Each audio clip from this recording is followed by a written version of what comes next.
Good afternoon, and we are continuing with our special broadcast of Olotiki, brought to you by News 24. It is day one of the ANC's 5th National Policy Conference. The delegates have arrived dressed in their black, gold, and yellow t-shirts, black, gold, and green t-shirts. And we already saw, despite the warnings from the Secretary General, Gwede Mantashe, that no divisive songs will be allowed, but you could see the tension and that proxy battle that everyone is talking about ahead of the December elective conference played out somewhat in songs. We saw earlier when the conference started, the Free State delegates, the Eastern Cape delegates rather, started singing and signaling for change, and we know from that province there is a lot of support from for the Deputy President, Cyril Ramaphosa. But then we saw the opposing side also wanting to be heard and trying to drown them out. We saw the KZN delegates together with the Northwest and even from the MKMVA delegates basically singing songs asking what has President Jacob Zuma done and what are the things that they're looking for him to answer to. So that has been the mood here at the Nasrec Expo Center south of Johannesburg. Of course, the big one was President Jacob Zuma opening the 5th National Policy Conference, and he was basically setting the tone on issues that the deliberations will be about. We know that these 2 days have been dedicated for the organization to reflect, because they are in agreement that the ANC is in crisis, and part of it is to reconnect with the South African public, especially with the 2019 elections just around the corner. With me now is our resident analyst, Mpumelelo Mkhabela, to just get a sense of all of the issues that President Jacob Zuma raised. Mpumelelo, and maybe the perfect place to start is that lackluster response that we got when the delegates were asked to welcome President Jacob Zuma to the podium. It wasn't the usual hype and the loudness, and you could see that only particular delegates were singing. Yes, it wasn't far from electrifying. It was actually very subdued. People were clapping, some of them almost as if it's a matter of procedure that they have to do so, as a matter of obligation. You didn't feel there was a spontaneity of support that he was actually enjoying. That actually perhaps defines the nature of the conversations that are going to be happening here. There's a lot of palpable tension. You can sense that people want to speak out, they want to say something. But perhaps they're waiting for the right moment. So the opening wasn't really that grand for President Jacob Zuma, and you could actually feel, even as he was speaking, trying to re-emphasize some of the points. I think on 3 or 4 occasions, he actually wanted to repeat, saying, let me repeat, as if people didn't hear, because they didn't respond to what he was saying. He didn't get the feedback that he was looking for. Even the applause, I think there were moments where he expected it, it didn't come, and hence the repetition which is quite a new thing for President Jacob Zuma. It's unusual. I mean, it's for the first time. I might have missed him speaking like this before, but it's for the first time I saw him where he actually asked for permission from the audience to repeat himself, to reread what he had said, because there was no response. It's almost as if he felt like they didn't hear him out. And let's get into that speech. Obviously a lot of aspects, we'll try and break it down into the various issues that he spoke to, but one of them was around the issues of the courts. This is where we saw him going off the prepared speech, but basically lashing out against the opposition for continuously taking the ANC to court, but even going further, suggesting that them taking the ANC to court, or the ANC government to court, was making it difficult for them to implement some of the policies that they had promised people. Yeah, well, it's very unfortunate that he says things like this, because actually he's misleading the delegates, because most of the time when the government had been taken to court, and this has happened since Mandela's time, it happened during Thabo Mbeki's time, it's happening under him. Most of the times people had gone to court, NGOs, social active, many people, they had gone to court to actually seek to ensure that their rights are enforced by the government. Many people will remember the emotional case of the TAC, where they became successful. That was under Mbeki's government, and the government was forced to provide ARVs when in fact it was not the policy of government at the time. Many people will remember stories of access to education, access to health that had gone to court, women's rights being vindicated in court when the government couldn't do so, issues of sexual rights being vindicated in the Constitutional Court. whereas government had already passed certain laws. So it's been the trend or the philosophy of the Constitutional Court to be activist and to actually hold government to account. It's not something new. So he mustn't make it as a new thing. Perhaps the difference in this case is that the challenges that he's facing have less to do with policy. Yes, have got to do with his own conduct. And in terms of following the law, because a lot of the times that is how he gets taken to court. We saw with the Constitutional Court, it was a matter of you have a Chapter 9 institution that has made or recommended what action he needs to take. Yeah. And he was saying, I'm not going to do it. You are not the final arbiter to the public protector. Exactly. That is the thing, because the president who had faced policy challenges in court was, in fact, it was mostly Mbeki's time, where his government was challenged quite a lot. You remember there was a Western Cape case where the government was ordered to provide housing for people that were homeless.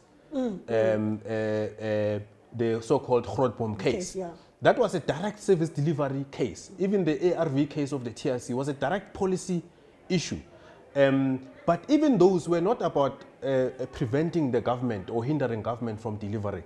It was saying to government, hey, you might have thought that it was not your responsibility. Actually, we confirm as a court that it is your responsibility. Please deliver. So the court was more like empowering and enforcing the constitutional rights of people to receive services rather than hindering the services. But in his case, the questions are more about his own conduct. It's about whether or not he acted correctly on Nkandla. As you correctly say, it was about whether or not he respects Chapter 9 institutions. We all know that during that time of Nkandla, he kept on questioning the powers of the public protector. It looks like he has now moved on from that. He's now questioning the powers of the courts. And if judging from experience of what the outcome was with the public protector case, I mean, it's clear even now he's not going to win against the courts. And we again got his sense of what democracy actually means, because he asked the delegates to think about whether this is how democracy, how they had designed democracy to be, when you have a situation where opposition can lose arguments in parliament and then take you to court to go and challenge it. And it's part of this whole thing we hear from him about the funny democracy. Should we worry about these sentiments? Especially because, you know, we talked about how just last week the ANC Women's League was also talking about reviewing whether the constitutional democracy is working. That's a very important question. We as ordinary citizens should worry because he is the head of government, and if he takes that posture, he sets the tone for the rest of government to question courts. That's the first part. But we're at an ANC conference here. ANC delegates must be very worried that they have a president who doesn't seem to know where the ANC comes from. Before we came here, I took time to read previous ANC documents. One document that I took particularly interest in was the 1992 document. In May 1992, the ANC had a conference here, policy conference, yes. Same venue. 2 years before they took over power, 2 years before the 94 elections. In there, that document, there is a guidelines of how the ANC plans to govern if it wins the elections that were still pending. And there's those guidelines include, among other things, how the courts are going to be structured in the new government of the ANC. And in there's a provision for what is called judicial review, which means that in the event that the executive or the legislature or other state organs take decisions that are not in line with the constitution that was still being drafted at the time, the courts would have the final say of reviewing and being the final arbiter. And to a certain extent, Zuma captured that in his written speech here. In his written speech, yes. Only to change later off the cuff, which actually means that the speech was prepared for him by the ANC, whoever is a speech writer in the ANC. So they knew what he has to say. But clearly, he does not believe what he was reading. That's why he went off the cuff to contradict what was prepared for him. That's what I think ANC delegates should really, really be worried about. And of course, he slightly mentioned the other issue. You know, he has been the one president who has faced 2 motions for him to go within the National Executive Committee. And in that speech, 2 sentences where he says, you know, the power is with you guys, the delegates. One moment you can hear people that are not branch delegates or branch members talking about President Jacob Zuma must go, and you keep quiet. You don't say anything on this. Well, it's a strategy to keep on inciting people to defend him. And he keeps on saying, well, the opposition and everyone else can speak because I have the backing of the ANC. So when people don't respond emphatically, he tries to incite them to respond emphatically that indeed, they still support him. And so it was quite subdued. It was quite subdued. People didn't want to show off exactly where they stand on that. So it was a continuation of that mood of being subdued. And I think people can feel that their organization is really, really under threat at this And perhaps a sign that this might be an issue here at this policy conference. But the other issue, going after the stalwarts. I mean, he basically, towards the end there also of COF, basically saying that the stalwarts are trying to undermine them, the branch delegates, and the stalwarts, of course, have also called for him to step down. Well, that's another contradiction, because on the one hand, he was calling on the ANC to be united. So you can't say the ANC must be united, but at the same time, you are disparaging of a very critical component of the ANC that hold the party's institutional memory, and that's the veterans. So how do you seek to unite the ANC and exclude those people? So it was, for me, a bit of a contradiction, and he came across as very self-serving. Just because those stalwarts are critical of him, they therefore not part of the unity project that is running. So you are calling for unity, but you are remaining factional. You don't want to rise above these differences that the stalwarts are raising. You don't want to unite them to say, we welcome all these people with different views, including those that criticize us. Come on board, let's debate. No, you are saying that for the sake of the delegates hearing you saying that, but we know in truth you also criticize them. You actually don't like them because they are critical of your leadership, and that's not honest. Overall, Mpumi, I mean, it rested on him in a way to set the tone for this conference. Do you think he managed to capture the crisis that the ANC is facing and the challenges or the reason why it has not been able to implement some of its own policy discussions? I don't think the tone of his speech was correct. I don't think one got a sense that he takes responsibility for some of the problems that the ANC has. A very large part of the ANC problems at the moment can be attributed to his failure to lead, either by omission in many instances where he should have acted, he didn't act because it's self-disinterest. In some instances he should have acted, he acted, but he acted in a wrong way and brought the ANC, quite frankly, into disrepute. So that didn't come through. It came across as a cold speech of somebody who's observing the ANC from outside. Even as he was reading, he was like, this is not, he doesn't belong to this ANC. He's speaking about another ANC that should really take care of itself. He's not part of that problem that must be fixed. He's out of it. I know it's not December yet, but this is his second last national meeting of the ANC that he will be presiding over, because we know that December he has to step down. And I felt, and maybe you can give your views, did he even give a contribution under his government, what the ANC has been able to do? No, there's been no contribution whatsoever, because it's a policy conference, which also has to do organizational renewal discussions. He should have taken this conference into his confidence to say, since I took over, since my leadership took over, since we were elected in Mangaung, or even he could have even chosen to go back to as far back as Polokwane to say, this is what we've been doing to try to address the challenges of the ANC. He didn't do that. Government-wise, he could have said, in the last few years since we were given the privilege to govern, this is what we have done in terms of policies. These are the challenges that we face. We have not been able to fix the following. Can you help us as delegates? For the first time we're meeting together, it's a national conference, let's find solutions. You didn't get anything. It came across as one of those ordinary speeches that he delivers, punctuated by his traditional giggling, and that he came across as not taking himself seriously. So to a certain extent, it didn't set the right tone. And maybe to move away from President Jacob Zuma and talk about what is supposed to be happening now. The Secretary General, Gwede Mantashe, is supposed to be giving the diagnostic report, as they call it, where he identifies where are the problems within the ANC. What can we expect from that report? If the Secretary General is honest, he will reflect on the fact that the ANC is losing electoral power.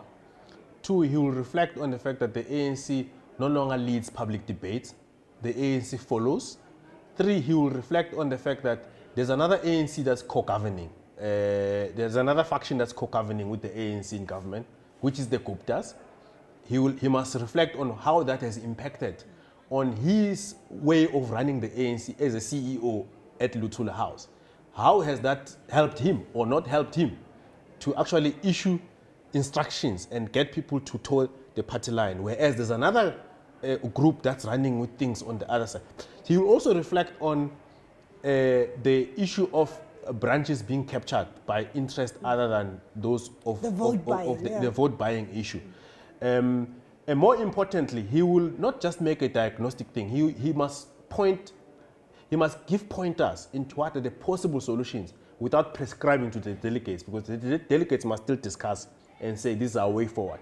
But he must give pointers. And I mean, should they also not reflect on their own failures as an NEC? I mean, this is given that most of the top six has continued, except with the addition of maybe Deputy President Cyril Ramaphosa, from 2007 in Polokwane, we saw a split with COPE. Then we saw another split with the EFF, which have directly challenged their power within, in terms of electoral support. But then also a very fractured COSATU. They also oversaw that with NUMSA being kicked out of COSATU. If he's honest, he will reflect on their own difficulties as the top six, as the NWC, and broadly as the NEC. And he will reflect on how these structures interact with government. And then he will invite the delegates to say, this is where we see it as the leadership on all of these areas. What do you think? And then the delegates will then, if he's honest enough, the delegates are going to be honest with him. But if he sets a tone of being dishonest, the delegates are more likely to also say, well, these guys are not taking this matter seriously. So the whole conference becomes like nothing about nothing. We also have to talk about the fact that the alliance partners are here and that relationship is in tatters.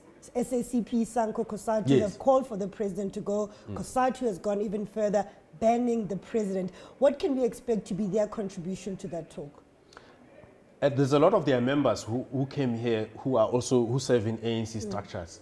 I expect from their side to have the most robust contributions coming from their side, because we already know their position. So it's not like they'll be hiding. And they've expressed their opinions publicly, because most of them felt like they didn't have an opportunity to speak inside. You know, the Alliance Council had been postponed countless times. And the last time it was postponed by the ANC. So COSATU didn't take kind to that. SSCP didn't take kind to that. And the next engagement they're having with the ANC is here. So there's no way they can suppress the issues they wanted to raise at the Alliance Council. They will raise them here. And of course, the big one is that after this policy conference, you have the SSCP going to its own elective conference. And one of the heated issues it will have to resolve on is whether they will contest state power. Can we expect what happens here to influence that? To a certain extent, it might, although it would not be conclusive. But remember, the SSCP is also very opportunistic, because they've been, dangling this whip. For quite some time. Yeah, it happened even before Polokwane. They dangled this whip to say, we're going to break, we're going to break, we're going to break. Because there are indeed structures in the SSCP, especially their YCL, the Young Communist League, and some other provincial structures and regions who are pushing hard. They want the SSCP to contest the elections because they think the ANC is on a perpetual decline. And as we round it off, what was your impression in terms of the balance of forces that we keep talking about? Did you get any sense in terms of the succession debate with Deputy President Cyril Ramaphosa and Nkosazana Dlamini-Zuma leading that? We didn't get a full picture here, but we got some hint of what might still to come. Because this is the first of the first 2 days of what is supposed to be the organizational conversations and introspection. So some delegates might not have come to this one, but I think tomorrow and Sunday we will probably have a full house of all the delegates, and that's where we can actually speak with confidence of what the balance of forces look like. What we heard in the morning was just mere hints of what might still to come, without a full reflection of what will actually happen, is what's happening now. And in your experience, what happens at this, what have been the differences between what comes out of a policy conference and then ends up being adopted at the elective conference? It's again the question of balance. Whoever is going to with the majority here in terms of policy positions, we will know exactly what is more likely to happen in December at the elective conference. Those who lose the debates here, they will know that we have a lot of work to do in between now and December to win the December conference. And you know, those who will win, they'll obviously be very emboldened. They'll go out there and reinforce themselves and try to, you know, do a clean sweep come December. So all of these things are basically, the policy discussions can also be proxies. Because you're not very positive about them emerging very united, which is the overall tone of what President Jacob Zuma was trying to push for. It's impossible because the delegates themselves, they do understand that much as he speaks about unity, he too is leading a faction. So he's not the person to unite them. They understand it. That's why you still have the others singing for Cyril and the others, you know, doing all of that. You're going to see a lot of that tomorrow and until the end of the conference. So notwithstanding the whole commitment, at least in words, about unity, his conduct himself, you know, lashing out at the veterans, it's an indication that he's actually not ready for unity. He's actually fighting a battle for his life. Wow. Thank you very much. That was our resident analyst, Mpumelelo Mkabela, not very confident about the ANC delegates emerging from this policy conference united. Unity is what they're looking for given the crisis that the ANC is in, and very worried about what happens in the 2019 national and general elections. Of course, 2016 was not a good year for the ANC. It was a continuation of electoral support decline from 2009 as far as elections go. And now they know that opposition parties are already working very hard to try and get their chance to govern South Africa. And this is, in essence, is the beginning of that in terms of how will the ANC approach the 2019 elections. But before that, they also need to resolve their own issues. As Mpumelelo was saying there, the divisions are quite deep. It was divisions over whether President Jacob Zuma must stay or go. And now we've got divisions over who should emerge as the winner come the December elective conference. Just to give you a sense of what we're expecting here, the discussions are behind closed doors from now going forward. We're expecting that Secretary General Gwede Mantashe will deliver the diagnostic report, which is his description of the state of the ANC, encapsulating the challenges that the party is facing, and then obviously getting the delegates to discuss that. We'll also have the head of campaigns, Fikile Mbalula, delivering the organizational renewal report, which is supposed to be the basis of how the ANC moves forward and overcomes its challenges. And of course, there's the strategy and tactics report that will be delivered by Nathi Mthethwa. Of course, we are not officially inside the discussion rooms, but obviously we will be talking to those that are inside there so that we can bring you the latest on what is happening. We are also expecting random briefings from ANC officials on what is going on inside. So do stay tuned and following us on Twitter and on Facebook at News24. My name is Mahlatsi Gallens, and we will see you tomorrow morning at 9 a.m. for a special edition of Politiki.